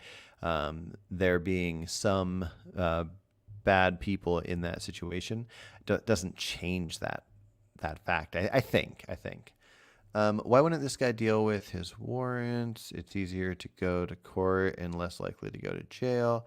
These people are not all there, not educated. Schools need to teach kids about criminal justice system. Yeah, no, I agree with all that. I mean, makes sense to not deal with the warrants, though, unless you were trying to fix up your life and, if you're scared of a thing. I like to think, I don't know. Free will's complicated. I'm not sure exactly how I feel, but I think there's ranges of what people can learn from and change. And so I think there are people like this that can learn and improve their lives. And then there's other people that no matter what the punishments are, no matter what's going to happen, they're going to keep doing it again. I don't have too much of a comment to make on that.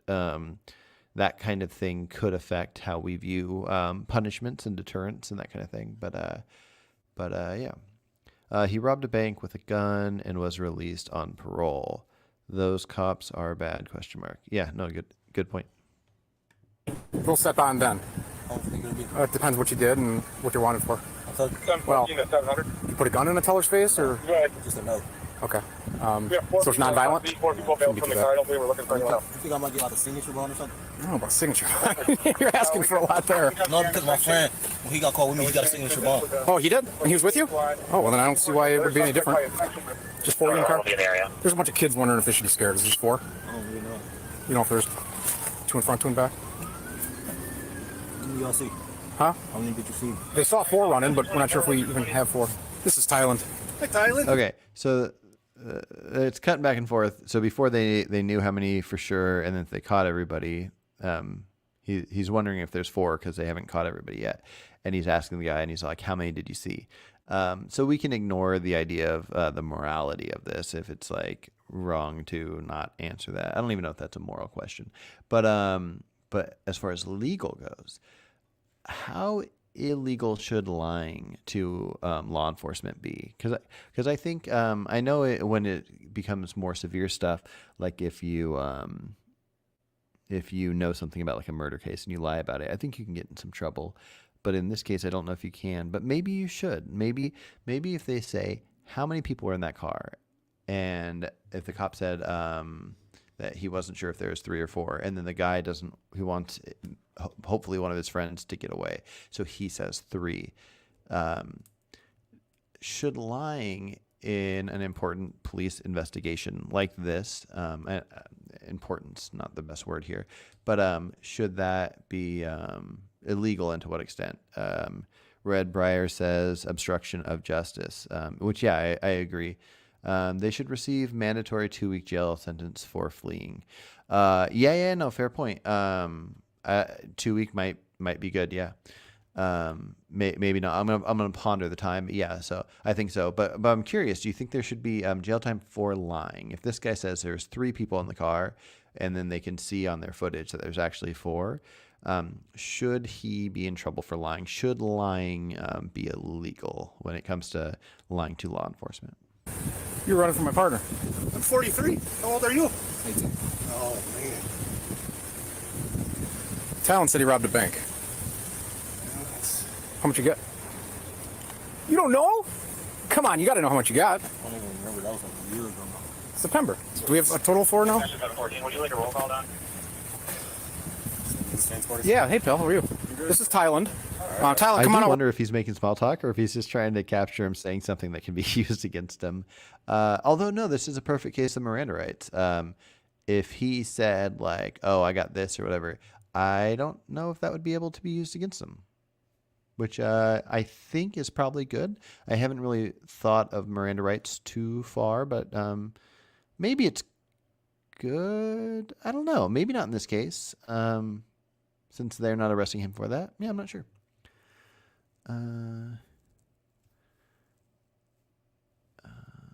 I think lying should not be a factor because many cops lie on duty to civilians. I will accept lying as a crime if the cop gets punishment for lying to civilians. That's a fair critique. From my understanding, it's not illegal to lie to, for an officer to lie to a civilian, but that might only be in interrogations. Like if they're lying about like something they know, and like let's say they don't have camera footage of a crime and they tell the person, we already saw the camera footage, you're caught on camera, and then the person confesses, it's okay that the officer was lying there. And by okay, I mean like legally currently it is. I don't know for sure how I feel about that. I mostly feel fine, I think. I mean, personally, I'm not a fan of lying, and I don't think it's good. But as far as legally goes, there's a different, in the same sense that I think if an officer says you're being arrested, put your hands behind your back, you have to listen, where a citizen saying that to a cop, the cop shouldn't have to listen. There's an importance to having the law enforcement doing what they're doing. So in that same sense, I think it's important that if they're asking somebody a question, that they tell them the truth, where they themselves don't have to be telling the truth. That's not what they're there for. They're there for keeping the law, keeping us safe, assuming that the law is keeping us safe. And the lie doesn't necessarily affect that outside of moral reasons. We're going to get you a ride, man. We'll get you our station. Maybe if you need some medical stuff, we can get you looked at, all right? Yeah. Did I do a good job searching you? Yeah. I did? What'd I miss? Well, I think my foot. Huh? I think I got like a nail or something. You got a nail? In which one? On the right side. No, he said he left his shoes in the car. Did I miss anything? I don't know. Well, do you have anything on you? You shouldn't. That you still do? My foot, though. No. Could you look and see if it's like well, here, why don't you sit down? Which foot? Your right? Yeah. Let me see. Oh, that's like a nail in the right under the front big toe. Up here? Yeah, right there. There's nothing. There's nothing I feel. All right. Devontae's gonna come over. Yeah, he's gonna pull over for a second. I didn't miss nothing? No. You got any dope or nothing? No. Which gun's yours? I don't got a gun. Oh. I have one in there. I grabbed the backup. Jeremy, he's gonna pull over here so you don't have to watch. Why don't you sit down next second? Or do you want to sit on the curb? No, because it's gonna be hard for me to get. All right. No, just back over there. Look, bro. Dispatcher 700, what's your 20? How much do you think a bond would be, though? Well, if your buddy did the same thing as you did, you got a signature bond, I'd say that. 4600 North 4th. If that's what he got. Yeah. Right? 10-4. You got a signature bond now for robbing banks? That's what they gave him? This goddamn county. I'm in the front of Mount Cool. But that was his hardest case ever. Well, I don't get rob a bank. You don't get a fucking signature bond. What's your 20? We're going to put you in this car. He's going to run us back, and then we'll, Location is 4611 North Green Bay on the route to it's what? Montessori. Spy? Spag. You say gonna run away? Spag. I don't know what that means. What you say he's gonna run? He's gonna run you back to our station. Then we can get you. Management. Oh, that's what you were saying. All right. If you could log that. Dude, you were running from me like 5 minutes ago. I know, but just start to cramp up. Changes. Which side do you want, Devontae? I mean, adrenaline can make you right. Fuck, bro. I think my ankles. Dude, you were just hopping fences running from me. How are you that bad already? Straight now? Can anybody advise what kind of gray car that subject got into?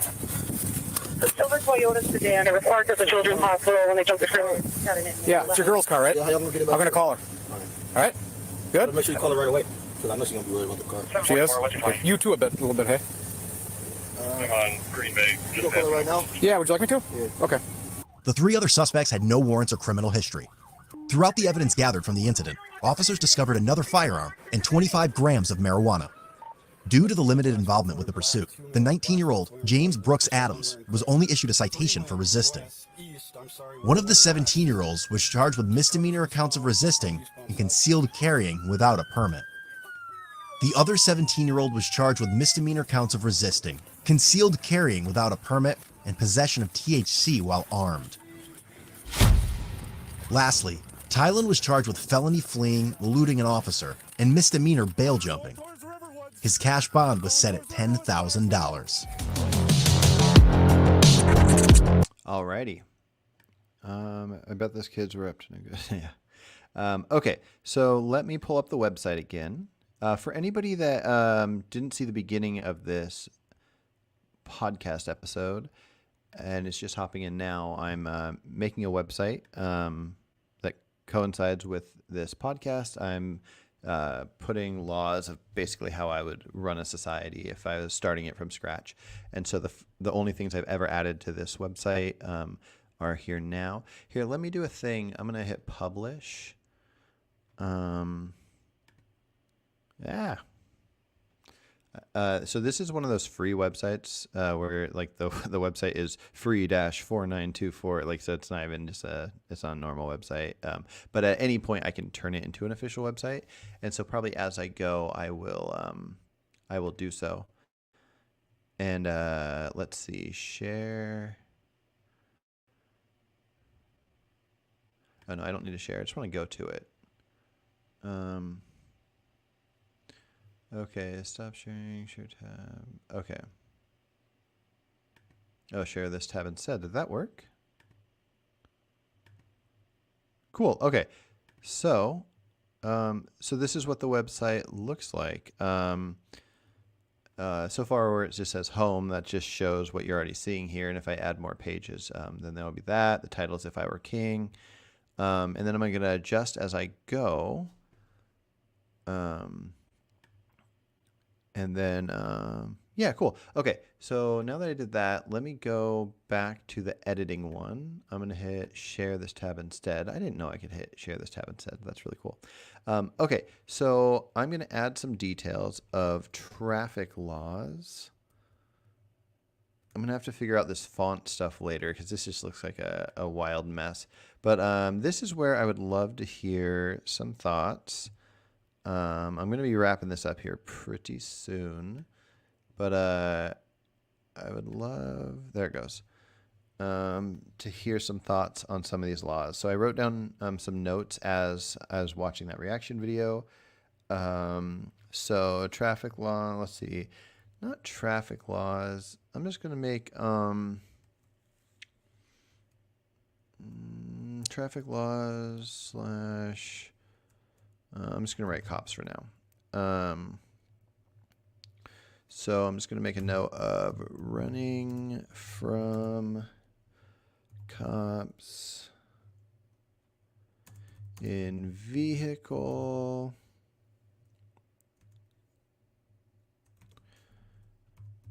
Okay. Punishment based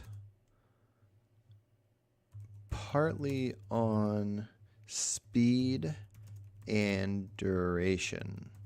Okay, so I'm going to go to the next one. But if anybody wants to comment on that detail, the speed and duration and the running from cops and vehicle, make a comment. And then I'm going to go look at the comments here in just a sec. Fleeing. I made a note of fleeing after cops. Okay, so fleeing. Okay, fleeing / resisting. Okay, let me put arrest.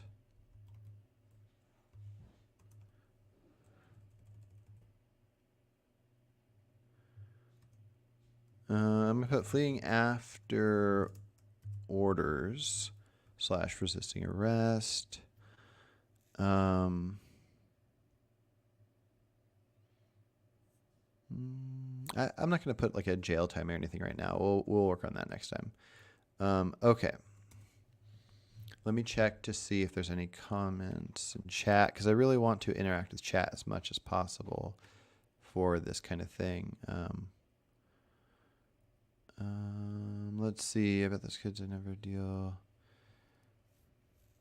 Okay, there's chatting with each other. Perfectly fine. Okay, so fleeing after orders or resisting arrest. I think that should be illegal. If you disagree, let me know. Let's see. Putting property damage, cost owed by perpetrator. Oh, did I spell perpetrator wrong? Let's see. Oh, there, an extra R got slipped in there or in the wrong spot. All right, there we go. Okay.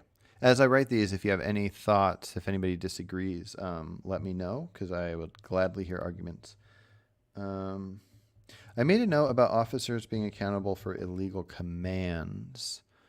Yeah, let me shift it. Let me shift it down. Officers should receive.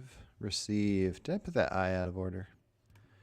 Receive, like believe. There you go. Receive warnings and punishments for illegal commands. I'll have to ponder that one further. Suspended license. So I made a note about suspended license. Driving with suspended license.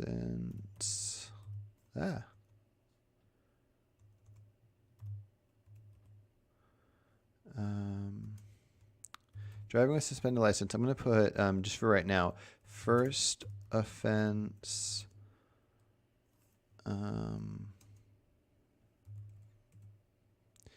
Extended suspension. How do you spell suspension? Suspension. Oh, okay. It's one of the cases where I thought there was a T, but it's an S. I like sharing my flaws. First offense, extended suspension. Second offense, jail time. I think that's important. So I wanted to put that detail in there. So, no. Okay. And then I'm going to check to see if anybody disagrees with any of those. Okay. And as I'm writing these up, if anybody has any ideas, because basically I'm just like anything that I think should be a law and ignoring everything else in the world that already exists, but using some of those as well, but just in my own words, I'm putting them down. So if you are watching this right now and you think I should add some law to this, let me know.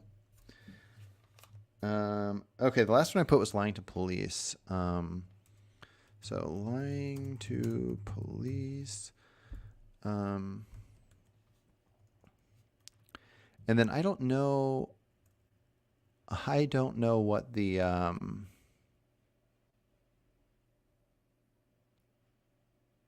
punishment exactly should be for that, but I do think that's an issue worth discussing. I'm going to try to adjust one more thing on here. Let's do a new page. Let's do law enforcement.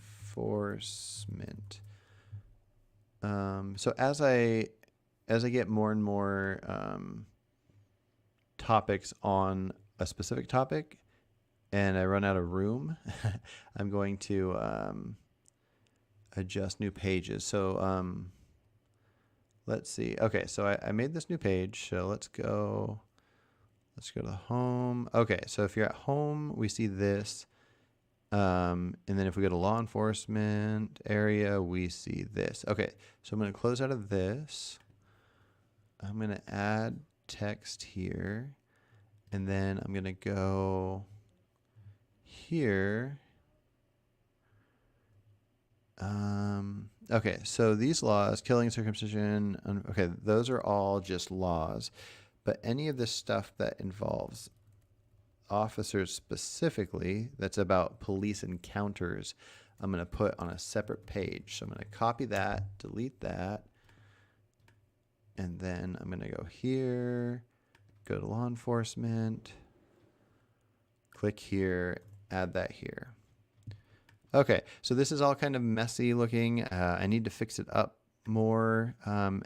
As of right now, I want to have everything I do adjusting this website done live. Like we can always be seeing nothing adjusted unless it's seen. I might get to some point where people checking this out, watching this podcast, find it boring to see me adjusting that and writing out details.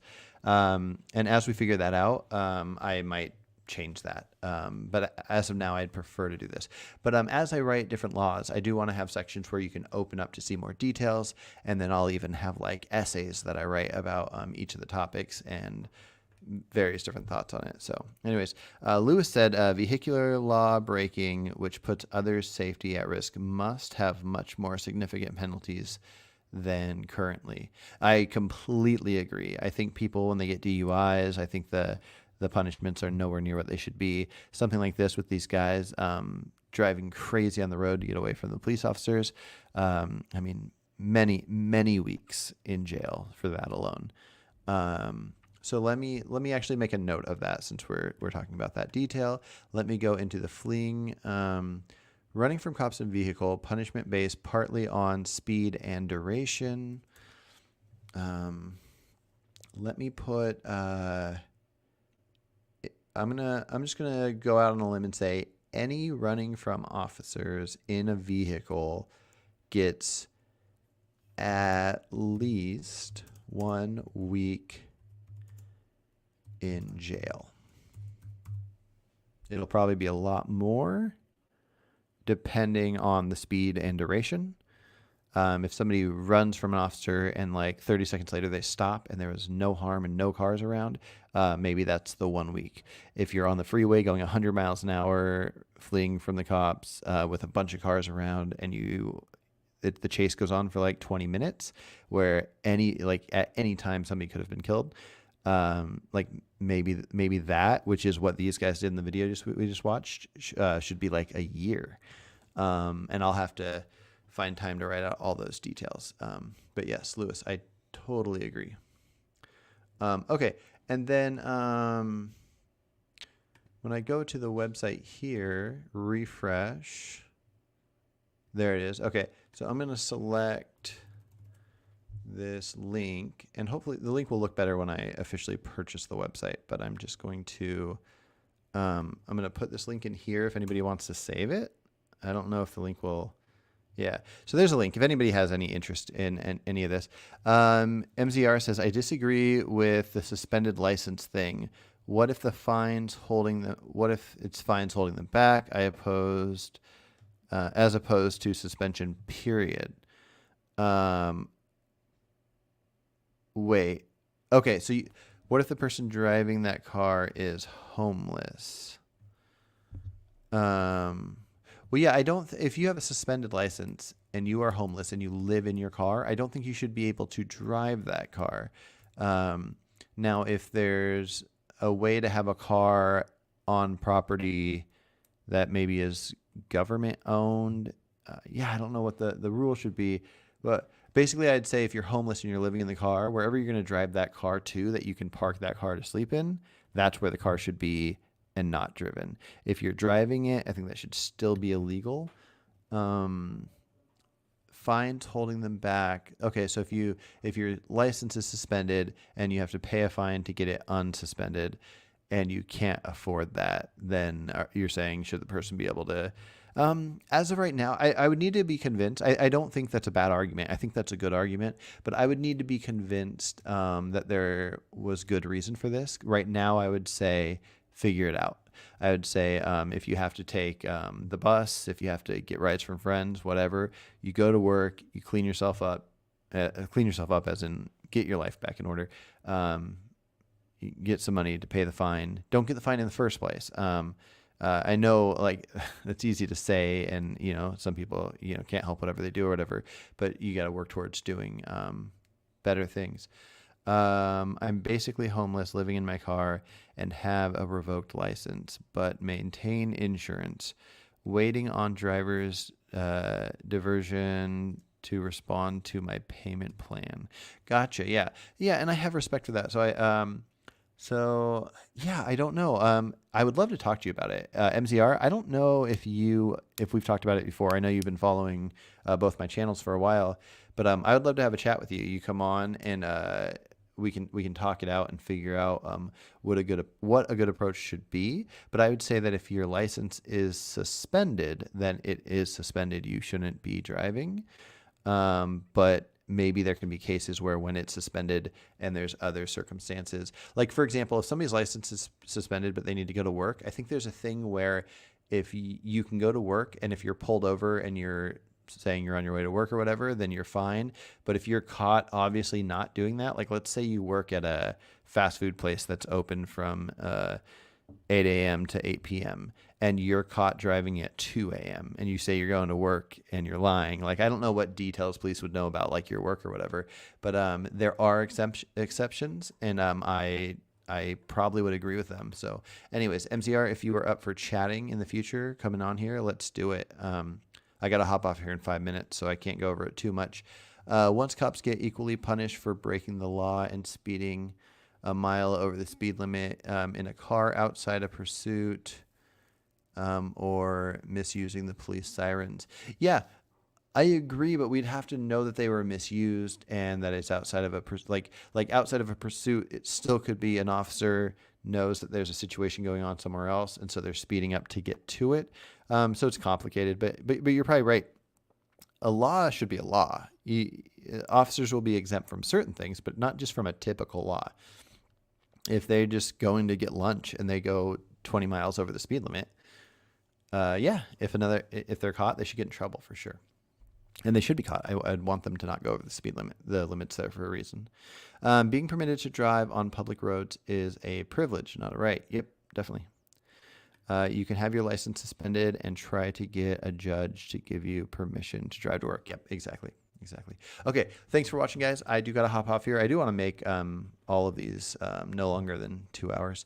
But yeah, if anybody has any comments or thoughts or questions or anything they want to chat, put it in the comments, and send me an email if anybody wants to come on and try to talk me out of any of the laws I put in place here, or want me to add some different ones and convince me of it. Email is carsonhughes85@gmail.com, or track me down on Facebook and use Messenger or something like that, or we can chat in the comments. Let's see. That'd be interesting. How would I contact you? Yeah, so just the email, carsonhughes85@gmail.com, and then cell phone, laptop, whatever you use. I can send you a link to StreamYard, which is what I'm streaming on now, and all you do is just click the button, and then we're chatting. You don't have to show your face or use your name or anything like that. Great stream. Thank you. And you've been on before. We talked once, and it was a really good talk. So if you want to come on this one, let's do that. All right, sounds good. Take care, guys. And I'll be doing this again tomorrow for episode 2 of If I Were King, and I'll probably react to another police video, and I might take some have some people come on as guests for live stream stuff, even if they just come on, throw out an idea, we talk for a few minutes, and then they go and somebody else come on. But yeah, I'll be doing it tomorrow, maybe 8 a.m. PST, maybe 9 a.m., and I'll probably do 2 of them every weekend. So yeah. All right. Take care, guys.